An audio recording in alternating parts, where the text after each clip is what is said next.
এটা বীরভূমের রাজবাড়ি, হেতমপুর রাজবাড়ি। হ্যাঁ, হেতমপুরের কৃষ্ণচন্দ্র রাজা তার নামে। এখন কে থাকে? থাকে, ছেলেরা মেয়েরা থাকে, মানে পূর্বপুরুষ এখন নেই। আছে বলে, রানীমার কে আছে বললো আছে, মা এখন কালকে বন্ধ। বলছিল। ওই বন্ধ নেই মানে কলকাতা গেছে। ওই পাশ থেকে গেট আছে, এখন কেউ থাকে না। থাকে কিন্তু এখন নেই। বৈশাখী কেউ থাকলে আমি তখন ভেতরে দেখাতে পারছি।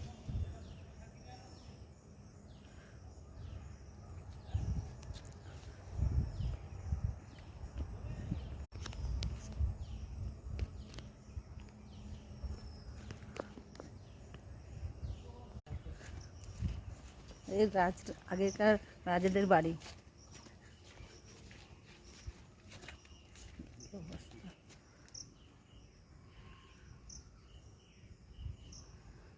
এই রথটা, হ্যাঁ, রথটা দেখাই।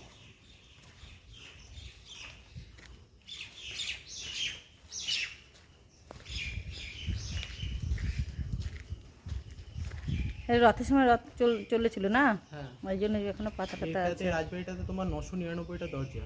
বাবা, হাজারদুয়ারি করতে পারেনি কারণ মুর্শিদাবাদের তখন হ্যাঁ। হাজারদুয়ারি ছিল বলে ওরা করতে দেয়নি রাজা। 999টাতে ওই জন্য। দেখো দরজা কতগুলো। দেখো এটা রাজবাড়ি, এইটা রাজবাড়িতে এখন কেউ থাকে না। এই রাজবাড়ির পাশেই মানে কলেজ করেছে। এটা বীরভূমে বেতমপুর। ওটা ঠাকুরের মন্দির আছে, হনুমানজির।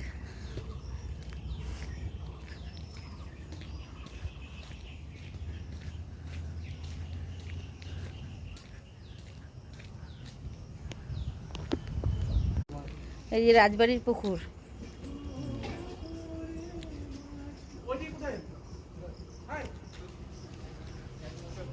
এগুলো আগে আরো ভালো বানানো ছিল।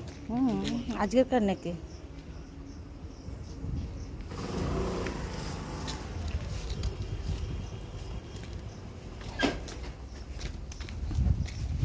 নামছি আমরা পুকুরের দিকে।